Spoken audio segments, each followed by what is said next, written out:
Hello, my shimmering star. I am Amika Dagia. Welcome you all to this amazing platform of Tutors Theory. Our today's topic is language development.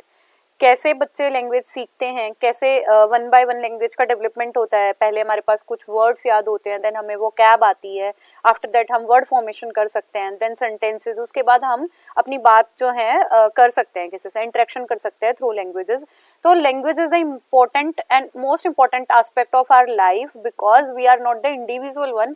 The human is a very social well-being, a social being, and because of that socialization we have to interact each and everyone with respect to our needs. तो हमें अपने thoughts के लिए, अपने dreams को पूरा करने के लिए, रिलेशनशिप एस्टेब्लिश करने के लिए, अपने सिविलाइजेशन में सर्वाइवल के लिए लैंग्वेज की ज़रूरत पड़ी है. कैसे लैंग्वेज हमारी हेल्प करती हैं हम वो जानेंगे. So apart from being a means of communication, सिर्फ हमारी किसका संचार का साधन ना होने के बजाय it is a source of thinking as well as expression. ये हमारे सोचने की भी पद्धति है और हम चीजों को कैसे एक्सप्रेस कर रहे हैं उस चीज वो भी हमें लैंग्वेज ही सिखाती है. In fact Aristotle says man is a rational animal. Rational आते ही आप समझ जाओ लॉजिकल होता है. And that what set him apart, what raises him above the animals. और यही चीजें हैं जो हमें किससे और जानवरों से और एनिमल से अलग बनाती है. Is that he can not reason without language. और जब अगर मैंने बात करी है कि ह्यूमन रैशनल एनिमल है, तो अगर हम किसी चीज का तर्क दे सकते हैं तो हमें उस तर्क को बताने के लिए एक लैंग्वेज के कम्युनिकेशन मीडिया की तो जरूरत पड़ेगी. तो वो हमारी लैंग्वेज ही होती है. That's why language is very necessary to communication, very necessary for the interaction, very necessary for giving the rational reasons, and without language it can't be happen ki we can survive in our civilization. Language play a vital role in human life. It is not only help in communicate but makes all round development. language की वजह से ही हमारी all round development भी होती है.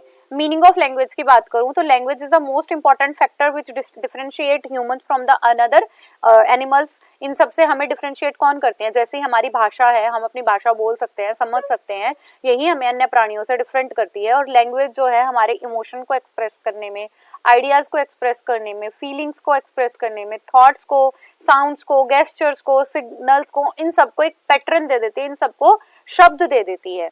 The use of language allow to maintain relationship with other people in an interaction. जो language है वही हमारे रिलेशनशिप को मेंटेन करने के लिए, हमारे बीच के संबंध को स्थापित करने के लिए इंटरेक्शन हमें देती है.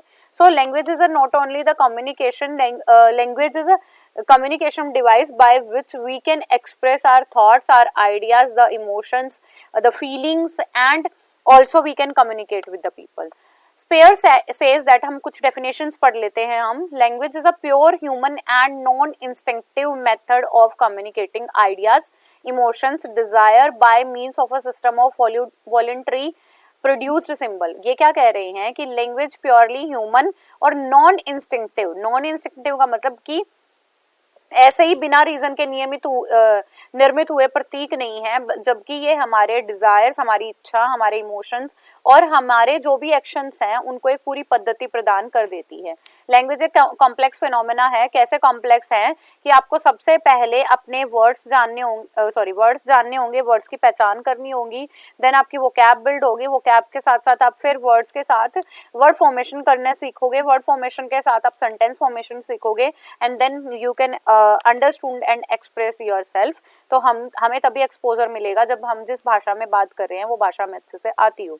The formal language is used in the formal circumstances, the ceremony speech. Meanwhile, the informal जो हम नॉर्मली सब यूज कर रहे हैं. फॉर्मल लैंग्वेज है, औपचारिक भाषा है, जो औपचारिक इंस्टीट्यूशन वगैरह में ही यूज होती है या औपचारिक कार्य करने होते हैं तब यूज होती है. और हमारी जो नॉन फॉर्मल लैंग्वेज है, नॉन फॉर्मल लैंग्वेज कहाँ पे यूज होती है? जो हम अपने फ्रेंड्स, फैमिली, नेबर, इन सबसे बात करते हैं. सो हमारे पास लैंग्वेज में भी दो प्रकार हैं. कौन से हैं? द स्पोकन वन, जिसे बोला जाता है, और दूसरी होती है हमारी रिटन लैंग्वेज. ठीक है. नेक्स्ट है सम डेफिनेशन ऑफ लैंग्वेज. और क्या है? Language is a dress of thought. हमारे विचारों को एक पोशाक प्रदान करने का कार्य भी लैंग्वेज कर रही है. Language is the one of the most important characteristics to form a human behaviour. हमारे मानव व्यवहार में सबसे विशिष्ट जो है, सबसे महत्वपूर्ण जो है, वो ही हमारी भाषा है.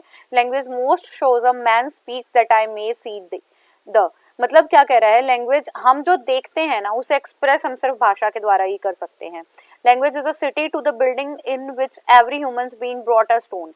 यहाँ क्या कह रहे हैं, लैंग्वेज एक बिल्डिंग की तरह है जिसमें हर एक ह्यूमन जो है अपना कुछ ना कुछ स्टोन लेके आए हुए हैं, मतलब सबके पास अपनी भाषा है। इंपॉर्टेंस क्या है, it is a vine of lips, every human being makes the use of language from birth to death. हम सब अपनी भाषाएं बोलते हैं। The need of language can be realised. हमें नीड का तब पता चलेगा अगर हम बोल ना पाए, हम अपनी चीजें एक्सप्रेस ना कर पाए। तो अगर मैं इंपॉर्टेंस की बात करूं तो फर्स्ट इंपॉर्टेंस यही है कि लैंग्वेज हमारी कम्युनिकेशन का मीडियम है, हमारे संचार का साधन है। Language is a means of expression, कि आप अपनी अभिव्यक्ति कैसे करते हो। अगर आपको किसी को कोई चीज बतानी है तो आप एक्सप्रेस कैसे करोगे। Language is a medium of instruction, शिक्षित करने की जो चीजें हैं जिससे आप किसी को शिक्षा दे सकते हो, तो वो भी हमारी भाषा है। Language unite the people and nation, language जो है लोगों को और राष्ट्रों को जोड़ने का काम करती है। Language is a source of power, शक्ति, सोशल मोबिलिटी, सामाजिक गतिशीलता और अपॉर्चुनिटी, और लोगों को अवसर भी प्रदान करने का कार्य लैंग्वेज ही करती है। अगर आप किसी कंपनी में जॉब करना चाहते हो, इवन स्कूल में भी जॉब करना चाहते हो, तो you have to crack the interview and for teaching आपको भाषा का प्रयोग करना ही होता है। अब बात करते हैं फॉर्म्स ऑफ लैंग्वेज की। ये चार्ट बहुत इंपॉर्टेंट है। अगर आपको लैंग्वेज डेवलपमेंट का क्वेश्चन आ जाता है, कुछ नहीं भी आता हो, आप ये चार्ट उठाओ और इसके एक्सप्लेनेशन देनी स्टार्ट कर दो, यू आर सॉर्टेड। आप कर सकते हो वो क्वेश्चन। लैंग्वेज क्या है, it is a oral form, and दो फॉर्म बताई थी मैंने आपको, written form. Written form oral form में भी कुछ एक्टिविटी और एप्लीकेशन होती है, रिटन फॉर्म में भी कुछ एक्टिविटी एप्लीकेशन होती है। हम वन बाय वन पे बात करते हैं। ओरल में हमारे पास क्या होती है, लिसनिंग, सुनना, स्पीकिंग, बोलना, एंड मीम्स। हमारे पास मीम क्या क्या है जिनसे हम बात कर सकते हैं।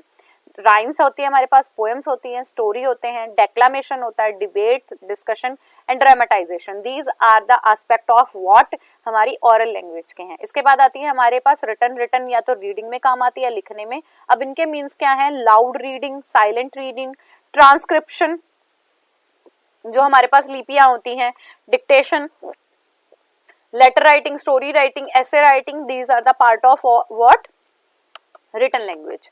नेक्स्ट आता है हमारा नेचर। नेचर हमारी जो लैंग्वेज है उसकी प्रकृति कैसी है। देखो सबसे पहले तो ये सारी चीजें मैंने आपको बताई दी हैं कि लैंग्वेज जो ह्यूमन बीइंग के लिए मोस्ट इंपॉर्टेंट है। पर्पस ये है कि हम कम्युनिकेट कर पाएं, और हमारी सबके पास हमारी एक्सटर्नल लैंग्वेज होती है, एंड सब अपनी अपनी लैंग्वेज, जिस लैंग्वेज में आप बात करते हो, थॉट्स भी आपको उसी लैंग्वेज से आते हैं। So communication is possible. Communication तभी पॉसिबल है जब हमारे पास पीपल या नंबर ऑफ पीपल हों और वो किसी एक सिंगल मीडियम से के थ्रू ही बात कर रहे हो। सिंगल मीडियम का मतलब है जो दोनों को समझ आती हो। It depends on the issue of audience, place where addressing being done. मतलब ये इस चीज पे भी डिपेंड करती है कि आप कहाँ के लोग हो, क्या आपकी रुचियां हैं और किस चीज पे आपकी रुचियां निर्भर करती हैं, आप उन्हीं चीजों पे बात भी करोगे। Communication will be the effective only when the ideas are put across precisely and according to the situation. ये क्या कह रहा है, जो हमारा संचार है will be effective only when ideas are put across precisely। जब आप अपने विचारों को सटीक रूप से दूसरे के सामने प्रेजेंट करोगे, क्लियरली बताओगे और उनकी अपनी पूरी परिस्थितियां भी बताओगे, तो जब हमें चीजें क्लियर करनी होती हैं तो हमें और भी ज्यादा अपने सेंटेंसेस का प्रयोग करना होता है और भी ज्यादा अपनी बात को रखना आना चाहिए। नेक्स्ट है फंक्शन ऑफ लैंग्वेज। तो हमारी लैंग्वेज कैसी हो, यूनिक हो, कम्युनिकेबल हो, आप जिस प्लेस के हो। कैरेक्टरिस्टिक्स में आपको दोबारा बता देती हूँ। फर्स्ट ऑफ ऑल आपकी लैंग्वेज कैसी हो, जिसका कुछ पर्पस हो, मतलब ऐसे ही कुछ भी नहीं बोलोगे जिसका कोई मीनिंग ही ना हो। तो फर्स्ट कैरेक्टरिस्टिक हमारी यही है, it should be purposeful, it should be meaningful, and our thoughts is also arranged with our language. Vocab अच्छी हो, नंबर ऑफ वर्ड्स इसमें ज्यादा हो, एंड हर एक वर्ड का कुछ स्पेसिफिक मीनिंग हो। और किस चीज के काम आती है, language can be used for individual plus group, दोनों के लिए यूज की जा सके। और लैंग्वेज आप तभी बोलोगे, उसे एक अच्छी लैंग्वेज तभी बोलोगे दैट कैन बी प्रिसाइज, जो आपकी बातों को अच्छे से बता पाए। Clearly you can speak, and situational भी आप चीजों को एडजस्ट कर पाओ। And language also addressing you, मतलब आपके, अगर आप, मैं हिंदी भाषा बात कर रही हूँ तो लोगों को, अगर मैं किसी के सामने हिंदी जाके बोलूं, मान लो किसी अदर कंट्री में भी, तो वो भी जान जाएंगे कि आई एम फ्रॉम इंडिया, क्योंकि हमें पता है कि इंडिया की जो भाषा है, मतलब जो राष्ट्र भाषा है, वो हिंदी ही है। फंक्शन ऑफ लैंग्वेज क्या है, everything in the world everything is working in the world because of their function. जैसे सन भी सूर्य निकलता है, ढलता है, इन सबके अपने अपने फंक्शन है। तो ऐसे ही हमारी लैंग्वेज का भी अपना फंक्शन है। फर्स्ट फंक्शन है हमारा एक्सप्रेसिव फंक्शन, मतलब हमें अपनी चीजों को एक्सप्रेस करना है। यहाँ पे क्या चीजें आ रही हैं कि हमें यहाँ पे कम्युनिकेट करना है अपने आइडियाज। यहाँ पे आप पूरा डिफाइन करोगे तो अपने आइडियाज, व्यू पॉइंट, परसेप्शन, ये सारी चीजें यहाँ लिखोगे, थॉट्स इवन। नेक्स्ट है डायरेक्टिव फंक्शन। डायरेक्टिव फंक्शन है when you have to give the instruction to someone. जैसे मैं आपको पढ़ा रही हूँ तो I am showing you the direction कि आपको ये चीजें ऐसे ऐसे याद करनी है। So this one is the directive function. इसके बाद आती है हमारी informative, when you have to share the information, जब आपको किसी के साथ इंफॉर्मेशन शेयर करनी है, सूचना आपको एक दूसरे तक पहुंचानी है। सोशल फंक्शन, समाज में समाज की प्रवृत्तियां बना के रखना, सामाजिक रिलेशनशिप स्टैब्लिश रखना, समाज के लोगों से बात करना, तो भी ये हमारी कम्युनिकेशन का एक फैक्टर है। नेक्स्ट है कल्चरल फंक्शन, विच मीन्स हमारे संस्कृति का प्रिजर्वेशन करना, कंजर्वेशन करना, और ट्रांसमिशन का काम भी हमारी कौन कर रही है, लैंग्वेज कर रही है। हमें पूजा पाठ कैसे आई है, हमारे ट्रांसक्रिप्शन पे हमने देखा, हमारे बड़े बुजुर्गों ने हमें बताया, तो ये लैंग्वेज ही थी जिसके माध्यम से हम चीजों को करते आ रहे हैं। नेक्स्ट हमारे एस्थेटिक फंक्शन, जब आप एक अच्छी भाषा यूज करते हो तो आप अपनी भाषा को और भी सौंदर्य रूप से कर सकते हैं, मतलब आपकी वोकैब अच्छी हो, आपके वर्ड्स का सिलेक्शन अच्छा हो, then it is a aesthetic function. Next है हमारा प्रिजर्वेटिव फंक्शन। प्रिजर्वेटिव में हम कल्चरल वाला लिख सकते हैं कि it will preserve your culture, your heritage, और इनहेरिटेंस से आपको जो भी चीजें मिलती हैं उसे हमारी लैंग्वेज बचा के रखती है। कम्युनिकेटिव फंक्शन, कम्युनिकेटिव में हमारे पास बिल्कुल चैनल की तरह ये काम कर रही है। नेक्स्ट है इंटरेक्टिव फंक्शन। इंटरेक्टिव में यहाँ पे इंटरेक्शन करते हैं, interaction with respect to your thoughts, view point, perception, यही आएगा। देन हमारे वो इवोल्यूशनरी का मतलब है कुछ चीजें पहले कुछ और थी, अब कुछ और हुई है, और ऐसे ऐसे चेंज होती जा रही है, तो हमारे विकास की तरफ ले जाने का कार्य भी हमें भाषा ही कर रही है। नेक्स्ट है हमारा लैंग्वेज एक्विजिशन। अब बात कर रहे हैं कि लैंग्वेज एक्विजिशन क्या होता है, एक्वायर करना क्या होता है। Language acquisition is that first of all you will grasp the language पढ़ो, समझो, देन इसके बाद आप अंडरस्टैंड करो, अंडरस्टैंड करने के बाद कॉम्प्रीहेंड कर पाओ। Comprehend and understanding are the same kind of factor. फिर इसके बाद आपको क्या करना है, उसमें कम्युनिकेशन करनी है। तो लैंग्वेज एक्विजिशन हम कैसे करते हैं, दो टाइप की लैंग्वेज हम अपनी मेनली लाइफ में सीखते हैं। फर्स्ट है हमारी जो फर्स्ट लैंग्वेज होती है, that is your mother tongue. जैसे हम सबको हिंदी बोलनी नॉर्मली आती है, ठीक है। उसके बाद आती है हमारी सेकेंड लैंग्वेज। जैसे हम अब बहुत सारे वर्ड्स जो हैं, जैसे मैंने वर्ड्स ही बोला, हम इंग्लिश के यूज करते जा रहे हैं, तो वो हमारी सेकेंड लैंग्वेज है। फर्स्ट लैंग्वेज क्या है, जो हमने अपनी मदर से सीखी, अपनी मदर टंग है, हम उसी को फर्स्ट लैंग्वेज बोलते हैं, जो आपकी कम्युनिटी में बोली जाती है। नेक्स्ट है हमारी कौन सी है, और फर्स्ट लैंग्वेज ही हमारी क्या, हम उसी में इमिटेट करते हैं, उसी के पैटर्न को जानते हैं, उसी को अंडरस्टैंड करते हैं, और वही भाषा हम अपनी जो प्रायर भाषा है, आपकी जो मुख्य भाषा है, प्राथमिकता है, आप अपनी भाषा को ही देते हो। कौन सी भाषा को, आपकी फर्स्ट लैंग्वेज को। देन आती है हमारी सेकेंड लैंग्वेज। सेकेंड लैंग्वेज क्या होता है, एक ऐसी language which is not the first language, but although we all want try to learn that language, that is known as second language. और आप कई लोग बहुत सारी लैंग्वेजेस भी सीखते हैं, तो वो थर्ड फोर्थ इन लैंग्वेज की कैटेगरी में आ जाएंगे। तो सेकेंड लैंग्वेज क्या होती है, that we can say that the practice language is known as second language, क्योंकि हम उसका प्रैक्टिस कर रहे हैं, उसको अभ्यास कर रहे हैं। हमें अपनी लैंग्वेज का तो अभ्यास करने की कोई जरूरत नहीं है। मैं बहुत आसानी से हिंदी बोल सकती हूँ, बट अगर मुझे इंग्लिश बोलना है तो चयन करना पड़ता है हमें अपने शब्दों का। Next the mastery of language is one of the most outstanding development achievement of the child. So हमें बच्चे को ऐसे प्रिपेयर करना है, she or he should be a mastery on their mother language, सबकी होती है। सेकेंडली उनको सेकेंड लैंग्वेज पे भी उनकी मास्टरी हो, there will be the competent on the second language also. It is one of the most complex system by using the symbol. सबसे पहले आपको साउंड सिखाए जाते हैं, ए बी सी, ऐसे आपको साउंड सिखाया जाता है। नेक्स्ट हमारी लैंग्वेज, उसके बाद क्या है, वाइड रेंज पर्पस होते हैं, आपको पर्पसेस बता दिए जाते हैं कि हमें क्यों सीखना है। हमारी डॉक्यूमेंटेशन की लैंग्वेज हो सकती है, अब वर्ल्ड में सबसे ज्यादा मोस्ट फेमस लैंग्वेज है, बहुत सारी चीजें इन्हीं से डील करी जा सकती हैं। इट असिस्ट द ऑर्गेनाइजेशन, आपके परसेप्शन, आपकी थिंकिंग और आपके कंट्रोल्ड एक्शन भी आपको मॉडिफाई कर सकते हैं। It helps to establish social relationship, आपके सामाजिक रिलेशनशिप बढ़ते हैं। जैसे नेशन वाइड अगर मैं बात करूं तो हम अपनी मदर लैंग्वेज में बात नहीं कर सकते हैं। It will closely connect the learning activity and आपको एक्सप्रेसिव भी बनाने का कार्य करेगी। अब आती हैं स्टेजेस ऑफ लैंग्वेज डेवलपमेंट। हमारी जो लैंग्वेज है कैसे डेवलप होती है, ये फर्स्ट स्टेज हमारे सेंसरी मोटर, दूसरा pre operational, concrete operational and formal operational. ये स्टेज आपने बिल्कुल सुनी होंगी और आप सबको पता चल भी गया होगा कि ये किसके द्वारा दी गई स्टेज है। तो आप सबकी ये ड्यूटी है कि आप कमेंट करके बताओगे कि who gave these stages are given by whom। So sensory motor stage क्या होती है, जिसके अंदर बच्चा जस्ट अपने सेंसेस को यूज करके वर्ल्ड को एक्सप्लोर करना स्टार्ट करता है। तो जो 0 से 2 साल की है, मतलब पैदा होने से 2 साल तक की एज हमारी सेंसरी मोटर स्टेज कहलाएगी। यहाँ पे बच्चे जो हैं साउंड को इमिटेट करने की कोशिश करते हैं, वोकलाइज करते हैं, वोकली एक्टिव हो जाते हैं कि अब हमें बोलना स्टार्ट कर देना है। जैसे बच्चा बिल्कुल छोटा होता है तो हम कोशिश करते हैं बोलो माँ, बोलो पापा, तो ऐसे हम उनको इमिटेट कराने की कोशिश करेंगे। नेक्स्ट आती है हमारी प्री ऑपरेशनल। इसमें जो बच्चा है सिंबॉलिकली थॉट लाना स्टार्ट कर देता है, लॉजिकली हो जाता है, और तो इसमें ही प्री ऑपरेशनल में ईगो सेंट्रिक भी रहता है।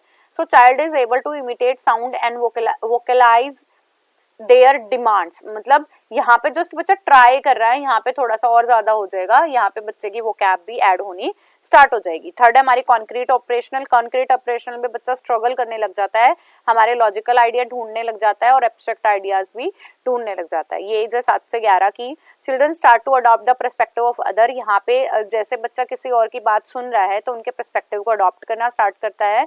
कन्वर्सेशन अब उसकी लिमिट हो जाती है, क्योंकि वो डिस्कस कर रहा है ना, वो कॉन्क्रीट चीजों पे कर रहा है। जैसे बच्चे छोटे होते हैं ना तो कुछ भी बात करने स्टार्ट कर देते हैं, जब बच्चे बड़े हो जाते हैं तो रिकॉग्नाइज करते हैं किस टाइम पे क्या बात करनी है, कौन से स्पेस पे बात करनी है।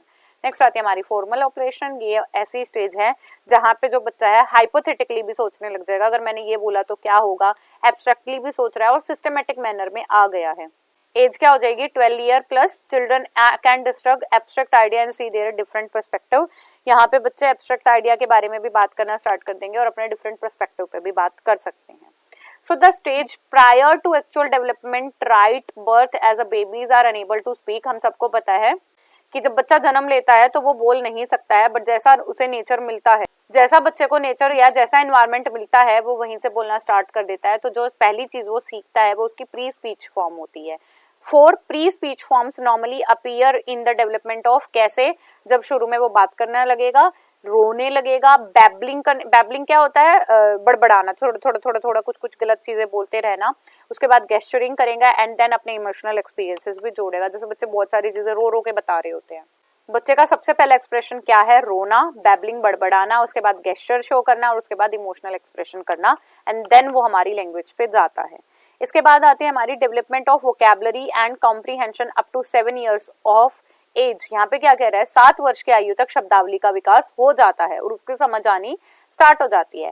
बाय द टाइम बच्चा जब 2 साल का हो जाता है वो प्री स्पीच को अवॉइड करना स्टार्ट कर देता है और कुछ वर्ड्स को ढूंढ के बोलना स्टार्ट कर देता है, कम्युनिकेशन पर आ जाता है। ठीक है, during the early childhood child feel strongly motivated to learn. क्योंकि छोटा बच्चा होता है तो बेसिकली बोलने की ज्यादा कोशिश करता है, तो यही वो टाइम है जिसपे बच्चा सबसे ज्यादा मोटिवेटेड है। First learning is the speak an essential socialise to other. सबसे पहले वो इसलिए बोलना चाहता है क्योंकि वो दूसरों से इंटरेक्ट करना चाहता है, सोशलाइज होना चाहता है। Then secondly the ability to speak makes them more independent. क्योंकि उन्हें पता है कि अगर हम बोलना स्टार्ट कर देंगे तो ज्यादा इंडिपेंडेंट हो जाएंगे, अपनी चीजें लेनी स्टार्ट कर देंगे, दूसरे को अपने व्यू पॉइंट्स बताना स्टार्ट कर देंगे। नेक्स्ट है हमारा in order to improve the communication. बच्चे को अगर अपनी कम्युनिकेशन इंप्रूव करनी है तो 2 चीजें उसे बहुत इंपॉर्टेंट है सीखनी पड़े। सबसे पहले तो वो अपनी वोकैब बिल्ड करे। वोकैब भी कैसे बिल्ड होगी, जब वो चीजों को अंडरस्टैंड करेगा। मान लो मैंने कहा पानी, तो बच्चे को पता भी तो होना चाहिए ना ये पानी है, तभी तो वो पानी वर्ड को क्या कर पाएगा, कनेक्ट कर पाएगा। इसके साथ साथ बच्चों में ये एबिलिटी भी होती है कि वो इम्प्रूव करते जाए। जैसे वो बच्चे ने कुछ बोला, कुछ तुतला के बोल दिया या फिर कुछ गलत बोल दिया, तो पेरेंट्स भी ट्राई करते हैं कि वो बच्चा करेक्शन की तरफ जाए। तो यहाँ पे दूसरा स्टेप बच्चे का रहेगा वो इम्प्रूव करे। इसके बाद क्या करेगा, बच्चा ऐसे वर्ड बोलेगा जो मीनिंगफुल होने लग जाएंगे एंड देन क्यूरियस रहेगा कि मैं वर्ड्स पे ना टिकूं, मैं सेंटेंसेस भी जोड़ना स्टार्ट कर दूं, चाहे वो टूटे फूटे चीजें बोलने की कोशिश करता है। नेक्स्ट है vocabulary of young children increase. बहुत रैपिडली इंक्रीज होती है और वो वैसे ही वर्ड यूज करते हैं जो कैसे वर्ड होते हैं जिनका कोई ना कोई मीनिंग होता है। नेक्स्ट है ड्यूरिंग लेट चाइल्डहुड। ये हमने अर्ली स्टेज की बात करी थी, पहले मैंने बिल्कुल 0 to 2 एज की बात करी थी कि प्री स्पीच बोलता है बच्चा, देन हमारी अर्ली चाइल्डहुड की बात हो रही है, अब मैं लेटर चाइल्डहुड की बात करती हूँ। Children generally vocabulary grow rapidly. यहाँ पे बच्चे की रैपिड करती है, किसकी वजह से, क्योंकि उसको पीयर्स के पास पहुंच गया है, वो पे रीडिंग करनी स्टार्ट कर दिया है, अपने आप को एक्सपोजर दे रहा है इस संसार में आने का। मतलब वर्ल्ड के साथ, एनवायरनमेंट के साथ घुलने मिलने का, टेलीविजन देखने लग गया है, बड़ों से बात करने लग गया है। नेक्स्ट है इट हैज बी एस्टिमेटेड, यहाँ पे एक अंदाजा लगाया जाता है कि एट दैट स्टेज बच्चे के पास 20,000 से 24,000 वर्ड हैं। Children belonging to the more affluent and educated family, जो बच्चे ज्यादा अच्छी फैमिली से बिलोंग करते हैं उनके पास ज्यादा अपॉर्चुनिटी है कि वो क्या कर पाए, अपने वर्ड्स का कलेक्शन ज्यादा कर पाए। नेक्स्ट है special vocabularies of late childhood. अब क्या है, कुछ होते हैं हमारी एटिकेट्स वोकैबुलरी। एटिकेट वोकैबुलरी में जैसे हम सिखाते हैं बोलो अंकल, अंकल जी, सर, ग्रीटिंग्स सिखाते हैं, ये हमारी एटिकेट वोकैबुलरी हो जाएगी। गुड मॉर्निंग, जय सिया राम, राम राम दादाजी, ये सारी चीजें हमारी एटिकेट वोकैबुलरी सिखाती है। आप प्रणाम करोगे, पैर छूओगे या कुछ बोलोगे, ये हमारी एटिकेट वोकैबुलरी है, जिसके अंदर यहाँ पे कुछ ऐसे शब्द सिखाए जाते हैं जिसके अंदर उन्हें एटिकेट सीखने होते हैं। नेक्स्ट हमारी कलर वोकैबुलरी। कलर वोकैबुलरी में कलर आ जाएंगे हमारे orange, red, green, blue, violet, ये सारे आ जाएंगे। इसके बाद आती है हमारी नंबर वोकैबुलरी, 1 से 100, 100 से 200, 200 से 400 ऐसे। देन आती है हमारी मनी वोकैबुलरी। मनी वोकैबुलरी में बच्चों को बताया जाता है ये 1 रुपए का सिक्का है, ये 2 रुपए का सिक्का है, ये 3 रुपए का, सॉरी 3 रुपए का तो होता ही नहीं है, 5 रुपए का सिक्का है, ये 5 रुपए का नोट है, ये 10 रुपए का सिक्का है, 10 रुपए का नोट है। ऐसे आपको वो मनी वोकैबुलरी सिखाई जाती है। देन बच्चों को टाइम देखना सिखाया जाता है कि बेटा आप बताओ कितना टाइम हो गया है, 2:10 हो गए, 5:15 हो गए हैं। स्लैंग वर्ड का मतलब होता है कट स्लैंग, मतलब जिसमें थोड़ा सा टोंट सा नहीं होता है, वो वाली चीज स्लैंग करना होता है। और स्वीयर वर्ड वोकैबुलरी, जिसके अंदर कुछ ऐसी चीजें भी सीखता है जो बच्चा जो अच्छी नहीं होती, वही कह रही हूँ मैं, टोंट करना या कुछ भी ऐसा बोलना बच्चे की तरफ से। देन आती है सीक्रेट वोकैबुलरी। कुछ ऐसे वर्ड भी होते हैं जो बच्चा सीख लेता है पर छुपा के रखता है। हम सबको बहुत सारी अब्यूजिव वर्ड का मीनिंग पता होगा, हम जानते भी हैं, बट हमें ये पता है कि हमें ये भाषा कहाँ पे यूज करनी है, कहाँ पे नहीं यूज करनी है। तो हमारी वो सीक्रेट वोकैबुलरी हम सबको आती है, हम सबको पता है, but we are not using. Next आता है हमारा development of language skill, listening, speaking and reading and writing. अब हमारे पास 4 स्किल हैं, हमें चारों का डेवलपमेंट करना है। किस किस का? Listening, speaking, reading and writing. The art of listening is very important. सबसे पहले सुनना, कम्युनिकेशन के लिए सुनना इंपॉर्टेंट है। देन उसके साथ आपकी कौन कौन सी स्पीच स्किल बढ़ेंगे? Skill of speech. देन आपकी रीडिंग मेक करेगी, रीडिंग से आपकी क्या बढ़ेगी? मीनिंगफुल रीडिंग करना। देन राइटिंग से आपका एक्सप्रेशन बढ़ेंगे राइटिंग के। इसके बाद आपकी बहुत सारी ऐसी स्किल्स भी हैं जो आपके साथ साथ चल रही होती है, जैसे हैंड राइटिंग करना, स्पेल करना, डिक्टेट करना। सो हमारे पास कौन सी मेन 4 स्किल हैं? Listening, speaking, reading and writing. Next आती है हमारी लिसनिंग। लिसनिंग में क्या है? हमें चीजों को सुनना होता है। सो अगर आपको किसी चीज की लर्निंग भी करनी है, आपको एक बेटर लर्नर भी बनना है, तो आपको पहले बेटर लिसनर बनना। लिसनिंग स्किल की बात करूं तो एक रिपोर्ट में आया कि 70 से 75% of person working day in spent in communication. ज्यादा से ज्यादा लोगों का कार्य ही क्या है जिसके अंदर उसे 70 से 75% सिर्फ बोल के ही काम करना पड़ता है। जैसे अगर मैं टीचर प्रोफेशन की बात करूं तो वहां पे मोस्टली 80 से 90% उन्हें बोलकर ही काम करना पड़ता है। दूसरा है according to Dumont the Lemon, listening is the complex and selective process of receiving, focusing. यहाँ पे लिसनिंग का क्या मतलब है? चीजों को रिसीव करना, फोकस करना, डिस्फेरिंग एंड डेसिफेरिंग। डेसिफेरिंग क्या होता है? रिसीव करना, सॉरी मैं क्या बता रही थी, according to Dumont and Lemon, listening क्या है? कॉम्प्लेक्स प्रोसेस है जिसके अंदर आप चीजों को सेलेक्टिवली, एक ऐसा प्रोसेस है जिस चीजों को आप रिसीव कर रहे होते हो, ये बिल्कुल सीरीज में याद कर लो, फोकस कर रहे होते हो। डेसिफेरिंग, डेसिफेरिंग का मतलब कुछ अक्षरों का मीनिंग बिल्कुल गूढ़ होता है, अंदर छिपा हुआ होता है, उनको ढूंढना, उनके बारे में और एक्सेप्ट करना, दूसरे के थॉट्स को एक्सेप्ट करना और उसको स्टोर कर लेना कि अभी मैं सुन लेता हूँ, उसके बाद मैं रिस्पॉन्ड करूंगा। Communication time spent on average a person is, कितना है? 45% वो सुनता है और 30% बोलकर अपना टाइम स्पेंड करता है। टाइप्स ऑफ लिसनिंग क्या है? एक्टिव लिसनिंग और पैसिव लिसनिंग। एक्टिव लिसनिंग है जब आप एक्टिवली किसी की बात को सुनना चाहते हो, जैसे आपका फ्रेंड बात कर रहा है तो बहुत एक्टिवली सुन रहे हो, और पैसिवली आप बहुत बार अपने क्लास टीचर्स को सुनते हो कि मन नहीं है फिर भी आप बैठ के सुन रहे हो। नेक्स्ट आती है हमारी स्पीकिंग स्किल। आई थिंक आपको लिसनिंग क्लियर हो गई होगी कि रिसीव करना, फोकस करना, डेसिफेरिंग करना। ओके, उसके बाद आपका एक्सेप्टेंस देनी एंड देन स्टोर करना है। नेक्स्ट हमारी speaking skill. Speaking skill is a type of skill in which you have to share your information by speaking. आपको सिर्फ रिसीव नहीं करना है, आपको बोल के भी चीजों को बताना है। सो स्पीकिंग में क्या कर सकते हैं आप? गेस्चर यूज कर सकते हो, अच्छे वर्ड यूज कर सकते हो, टोन है आपकी, आपका फेस, आपकी फीलिंग्स, ये है। By clear about what you mean, जो आप बताना चाह रहे हो उसके बारे में क्लियर रखो, खुद को भी क्लियर रखो और दूसरों को भी क्लियर करो। मेक आई कॉन्टेक्ट, जो पर्सन स्पीक बोल रहा है उसको उससे भी ज्यादा ज्ञान देना है, मतलब उसके साथ साथ इंटरेक्ट करना है, रिस्पॉन्ड करना है, क्लियर वॉइस में बोलना है and make turns to speak, और सबको बोलने का मौका भी देना है। ये हमारे स्पीकिंग के गेस्चर्स से।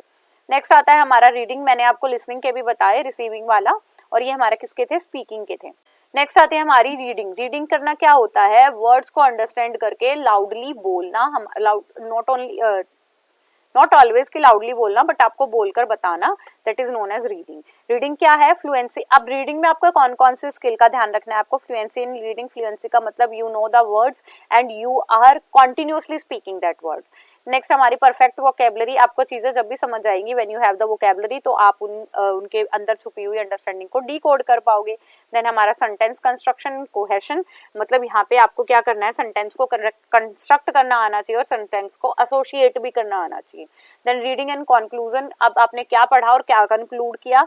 नेक्स्ट वर्किंग मेमोरी और अटेंशन, आपको आपकी दिमाग पूरा स्मृति का प्रयोग करना है और अटेंटिवली चीजों को पढ़ना है और डिकोड करना है कि आपका पैरा क्या कह रहा है, आपको आपके वर्ड्स आपको क्या कह रहे हैं। तो ये हमारे रीडिंग के रूल्स लगा लो या हमारी रीडिंग की स्किल्स लगा लो, ठीक है।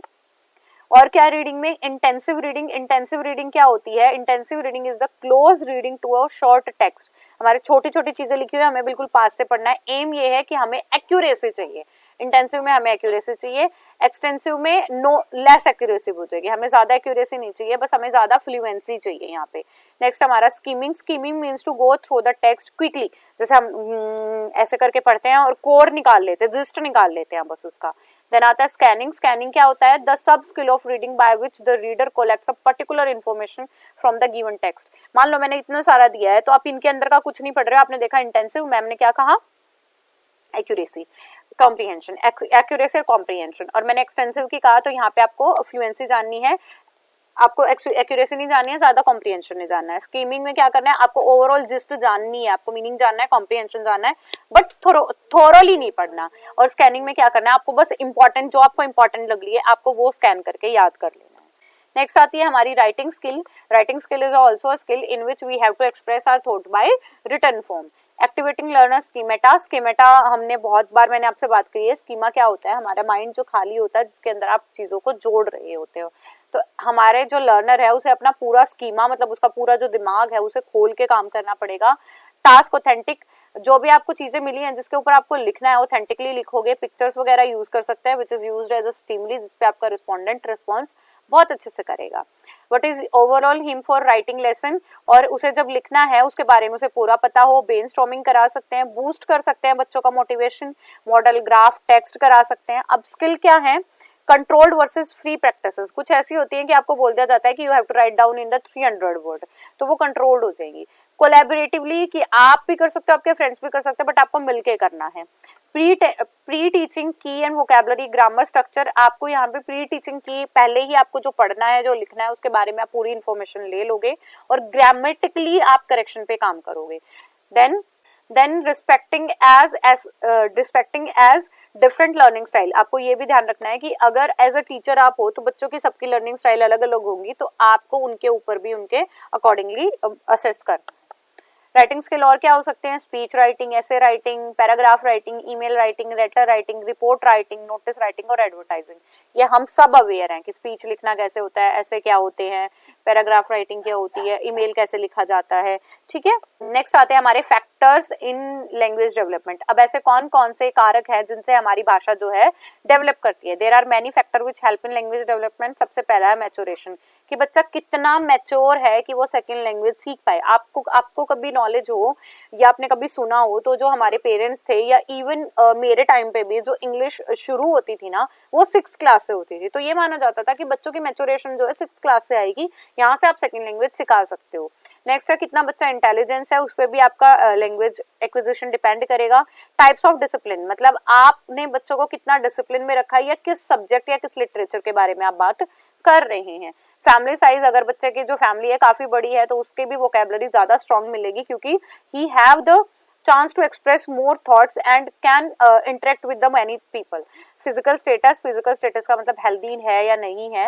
एंड बायोलिंग्विज्म विच मीन्स बच्चे को 2 लैंग्वेज साथ साथ सिखा लो, जो अभी चला हुआ है कि आप बचपन से ही इंग्लिश भाषा जो है सिखानी स्टार्ट कर दे। नेक्स्ट है हमारा relationship between language and thought, हमारी भाषा और विचार के बीच का क्या संबंध है। The connection between language and thought is profound, बहुत गहरा संबंध है, क्योंकि हम जैसा सोचते हैं हमारी भाषा इन्वॉल्व है, और हमारी भाषा से ही हमारे थॉट्स भी बिल्डअप हो रहे हैं. So language is the one system through which we can communicate. भाषा एक ऐसा सिस्टम है, एक ऐसा माध्यम है जिससे हम कम्युनिकेट कर सकते हैं. इवन हम साउंड्स, रिटन, सिंबल्स, ये सारी भी हमारे, जैसे कई बार आपने मूवीज वगैरह में देखा होगा, जो हीरो या हीरोइन होती है लेटर पढ़ रहा होता है, तो वो लेटर में ना छवि दिखती है उनकी, या उनकी भाषा वैसे ही आपको साउंड आ रही होगी कि वो बोल रहे हैं. तो भाषा का ये भी प्रभाव है कि आप जैसी भाषा पढ़ रहे होते हो आपकी लैंग्वेज भी वैसे ही डेवलप हो जाती है. नेक्स्ट है the term thought is drive from the old English language, जिसका मतलब है जियोफॉट, एंड फ्रॉम द टर्म पेनकन. आपको बहुत ऑड लग रहा होगा कि मैम थॉट कहाँ मिलते हैं इनसे, पर हाँ ये इन्हीं शब्दों से निकला हुआ है, विच इंडिकेट कंसीडर करना किसी चीज को. It is a fundamental human activity which refer to ability to have ideas and infer new ideas. यहाँ पे क्या थॉट क्या होते हैं, आइडियाज लाना, या फिर आपके पास जो आइडियाज है उनकी इनफेरेंस जानना, उनको एनालाइज करना, कॉम्प्रीहेंड करना. Some salient feature of thought are, ये सेलिएंट ठीक है, आप कभी ये सोचो साइलेंट फीचर होता है. Thought is a product of thinking. Product of thinking मतलब आपके थॉट है ही क्या, आप क्या सोच रहे हो. थॉट इज अ फंडामेंटल, सबकी एक बेसिक मौलिक अधिकार है, सब सोच सकते हैं. Thought is anticipation. एंटिसिपेशन का मतलब आप चीजों को तोड़ तोड़ के सीखने की कोशिश कर रहे हो. रिलोकेशन, आपकी कोई चीज भूल गई है, कोई आप नहीं ढूंढ पा रहे हो, तो आप दोबारा से सोचने की कोशिश कर रहे होते हो. Thought is a consideration of idea. यहाँ पे आपके विचारों का आइडिया है. थॉट में भी अ सॉल्यूशन ऑफ प्रॉब्लम, आपकी समस्याओं का समाधान है थॉट में भी in the form of judgement, आपका विचार या आपके निर्णय थॉट्स हैं. Mental images and element of thought is also generalised process. मतलब थॉट्स क्या है, आपकी मानसिक छवियां उत्पन्न करना और उनकी पूरे प्रोसेस को जानना ही आपके थॉट्स कहलाते हैं. तो ये आपको थॉट्स के कुछ फीचर्स याद रखने हैं कि कैसे हमारे थॉट्स होते हैं. Piaget and Vygotsky proposed that regarding the role of language for development and the relationship between language is thought. इन दोनों के बीच का, किन दोनों के, लैंग्वेज एंड थॉट्स के बीच का दिखाया है कुछ relation. Thoughts come before language which is one of its form expression. प्याजे का ये मानना है कि हमारे थॉट्स पहले आए हैं, उसके बाद हमने उन थॉट्स को एक्सप्रेस करना सीखा है. Then the formation thought basically depends on the coordination of sensory, motor and scheme, not language. प्याजे का ये मानना है कि जो थॉट्स है ना, आपने जब सेंसेस करनी स्टार्ट कर दी थी ना, तभी आपके थॉट्स आने स्टार्ट हो गए थे. जरूरी नहीं है आप उसके लिए आपके पास कोई लैंग्वेज हो. This can be occur only after the child reaches a certain level of mental ability. ये कहते हैं कि अगर आपके दिमाग ने थोड़ा भी आपका काम करना स्टार्ट कर दिया है तो आपके थॉट्स परसेप्शन बनने स्टार्ट हो गए हैं. ये प्याजे का थॉट है. The language allow the child to evoke an object and even absent at the communication of concept. कह रहे हैं कि थॉट तभी भी आएंगे जब आपके पास लैंग्वेज हो ना हो, या आपके पास पूरा कम्युनिकेशन का कॉन्सेप्ट ही ना हो. Piaget insisted that language and thought of the child are aspect of cognitive process. और Piaget ने ये कहा है कि जो हमारी लैंग्वेज है या थॉट है, ये पूरा हमारे संज्ञान का मामला है, हमारे दिमाग की बौद्धिक क्षमता की चीजें हैं. The intellectual development of child can be understood through his or her language and thought process. और प्याजे का ये भी मानना है कि आपका जैसा थॉट प्रोसेस होगा वैसे ही आप लैंग्वेज बोलोगे, और आपकी जैसी लैंग्वेज होगी आप उतना ही अच्छा याद और मतलब आपकी लर्निंग ज्यादा अच्छी होगी. देन वाइगोस्की की बात करते हैं. Thought and language are interdependent process. कह रहे हैं कि अगर बच्चा 2 साल का है तो प्रोसेस, मतलब जो हमारे थॉट्स है बिल्कुल हमारे कैसे हैं, इंटरडिपेंडेंट है, मतलब एक दूसरे पे निर्भर करती हैं. He argued that thoughts and language are interdependent and develop a child separately until about 2 years of age. कह रहे हैं कि जो हमारी भाषाएं हैं दोनों एक दूसरे पे निर्भर करते हैं और तब तक अलग अलग विकसित होते हैं जब तक कि बच्चा 2 साल का नहीं हो जाता है. The acquisition of language can the child modify his or her mental function by definite shape of thought. बच्चे की लैंग्वेज तभी बेटर होगी जब उसके पास अच्छे थॉट्स हैं and enable emergency of imagination, कि कब उसे अपनी परिकल्पनाओं को उसमें जोड़ देना है, and memory usage and action of planning, और हमारी स्मृति है और ये कार्य योजना है उनको सक्षम बनाती हैं. It is only around 2 years of age of child is able to express thought verbally and his or speech reflect rationally. कह रहा है कि अगर बच्चा 2 साल का भी है और उसे कोई थॉट आ रही है ना, तो भी वो एक्सप्रेस करने की पूरी बेस्ट कोशिश करता है, और ये एक्सप्रेस करने के साथ साथ ये अपना रीजन भी देने की कोशिश करेगा. तो वाइगोस्की ये मानते हैं कि दोनों इंटरडिपेंडेंट हैं, थॉट्स आते हैं, थॉट्स के साथ लैंग्वेज भी आती है, और इनका तो ये कहना है कि लैंग्वेज पहले मानी जाएगी. सो प्याजे theory proposes that language is precede by thoughts during the development. प्याजे का सिद्धांत ये कहता है कि विकास के दौरान भाषा विचार से पहले आती है, ठीक है। And the children's ability to use language is constrained by their stage of cognitive development. और दूसरा क्या मानना है कि संज्ञान के ऊपर पूरा का पूरा ये निर्भर करते हैं। वाइगोस्की का ये मानना है लैंग्वेज एक अच्छा रोल प्ले करती है। Language can be use to provide child with the verbal guidance. Language उन्हें वर्बल गाइडेंस देती है। बट प्याजे ये भी कह रहे हैं कि अगर बच्चे को थॉट आ गए हैं तो एक्सप्रेस करेगा। इसका मतलब कौन प्रीसीड कर रहे हैं, हमारे थॉट्स प्रीसीड कर रहे हैं। Later when child internalise language help them to solve the problem. बाद में वो कह रहे हैं कि अगर बच्चे को अपनी प्रॉब्लम को सॉल्व करवाना है तो वो अपनी लैंग्वेज का प्रयोग करेगा। प्याजे कहते हैं पहले लैंग्वेज आई है देन थॉट आए हैं। वाइगोस्की कहते हैं पहले थॉट आए हैं देन हमारी लैंग्वेज आई है। नेक्स्ट है हमारी egocentric and inner speech. Egocentric क्या होती है? Piaget, the famous Swiss cognitive psychologist, was first introduced the term of egocentric speech in his book The Language and Thought of Child, जो publish हुई थी 1923 में। सबसे पहले ईगोसेंट्रिक स्पीच की बात किसने की थी? प्याजे ने की थी। और इन्होंने कौन सी बुक में की थी? The language and thought of the child, ठीक है। नेक्स्ट है according to egocentric speech it is typically type of speech that found in the 3 to 7 years। Egocentric जब मैंने आपको प्री ऑपरेशनल ऑपरेशन में बताया था तब मैंने उसके सेकंड पार्ट में बताया था इसको आपको। तो ईगोसेंट्रिक कौन से एज ग्रुप में आएगी? 3 से 7 साल के बच्चों के अंदर ईगोसेंट्रिक स्पीच होती है। It serve a bridge between the primitive speech of first stage and private inner speech and third stage. कह रहे हैं देखो ईगोसेंट्रिक क्या है? ईगो मतलब हम स्वयं से जुड़ी हुई। तो ईगोसेंट्रिक ऐसी स्पीच है जो आपकी प्रिमिटिव स्पीच है, मतलब जिससे आप क्या कर रहे हो, सिर्फ अपने प्राइवेट इनर स्पीच को या अपने बारे में एक्सप्रेस करने के लिए ही बता रहे हो, बोल रहे हो। Egocentric speech involve a child taking out loud of him and herself on a self guidance. कह रहा है ईगोसेंट्रिक स्पीच एक बिल्कुल अहम केंद्रित है जिसके अंदर बच्चा अपने आप को एक्सप्रेस करने के लिए लाउडली बताता है, सेल्फ गाइडेंस देता है और अपनी एक्टिविटीज भी ऐसे ही करता है। रिगार्डलेस वो दूसरों को सुनता नहीं है, सिर्फ अपने बारे में बात करता है। प्याजे's egocentric speech was sign of cognitive immaturity। प्याजे ये कहते हैं कि ये साइन है बिल्कुल कि वो बच्चा संज्ञानात्मक रूप से अपरिपक्व है, बिल्कुल भी मैच्योर नहीं हुआ है। He thought egocentric speech would later develop first into a inner speech helpful for carrying the mental task and then into a full mature। कह रहे हैं कि पहले इनर स्पीच थी जो खुद के बारे में काम कर रही थी जब तक वो मैच्योरिटी पे नहीं पहुंचे थे, और सेकेंडली जब उसकी स्पीच इफेक्टिव हो गई कब? जब वो मैच्योरिटी पे पहुंच गया और कॉग्निटिवली बात करने लग गया। ठीक है, तो मैंने आपको क्या बताया है, ईगोसेंट्रिक स्पीच के अंदर 3 से 7 साल के बच्चे इसे यूज करते हैं अपने बारे में, अपनी चीजें बताने में, दूसरों को बिना सुने चीजें एक्सप्रेस करने में ईगोसेंट्रिक स्पीच का प्रयोग बच्चे करते हैं। और ईगोसेंट्रिक को भी 2 टाइप से तोड़ा गया है, इनर स्पीच एंड हमारी कौन सी? Effective speech. फर्स्ट है हमारी inner speech. According to Vygotsky inner speech is the final stage of speech development. ये कह रहे हैं कि ये फाइनल स्टेज है किसका? हमारी स्पीच डेवलपमेंट का, भाषण का। And inner speech soundless speech, कह रहे हैं कि इनर स्पीच कोई साउंडलेस स्पीच होती है, हम अपने अंदर अंदर कुछ कुछ करते रहते हैं, इसके अंदर हमें साउंड की जरूरत नहीं है। तो ये टाइप कौन सी है, कौन यूज करते हैं? या तो बिल्कुल छोटे बच्चे बड़बड़ करने के लिए यूज कर रहे होते हैं, या फिर बिल्कुल बड़े बूढ़े अपने बारे में या अपने मन में बोलते रहते हैं। This type of speech allow us to react on a thinking and behaviour. ये ऐसी स्पीच है जिसके ऊपर आप अपना दिमाग लगा रहे हो और अपना ही व्यवहार प्रयोग में ला रहे हो। It helps children to regulating their impulses, their emotion and work for them। ये ऐसी स्पीच है जिसके अंदर जो बच्चा है अपने इमोशंस, अपनी भावनाएं, अपने आवेगों को जानता है और रिलैक्स करने की टेक्निक है, अपने आप में बोल लेना, अपने मन के बारे में अपनी बता लेना। Then inner speech help in increasing child's motivation। Inner speech से बच्चे का जो है प्रेरणा बढ़ती है, finding solve functions and इनेट problems and creativity, और अपनी समस्याएं सॉल्व करता है और क्रिएट भी करता है। नेक्स्ट हमारा language learning and learning through language. कह रहे हैं लैंग्वेज लर्निंग क्या होती है या लैंग्वेज के द्वारा लर्निंग क्या होती है। Language learning and language through learning are 2 aspect, different concept है बिल्कुल। लैंग्वेज लर्निंग क्या होते हैं? Learning about particular language is known as language learning.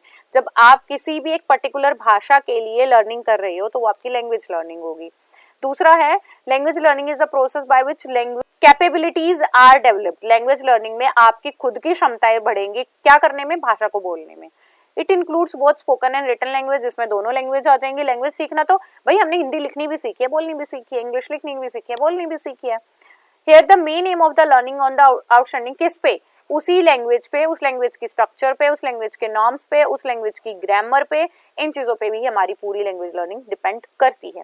Learning through language का क्या मतलब है, भाषा का प्रयोग करते हुए किसी अलग कॉन्सेप्ट को सीखना, जैसे ज्योग्राफी सीखना, मैथ सीखना, हिस्ट्री सीखना, फिजिक्स सीखना, केमिस्ट्री सीखना, तो ये हमारे हैं जिसमें हमें भाषा का प्रयोग हम किसके लिए कर रहे हैं, लैंग्वेज को सीखने।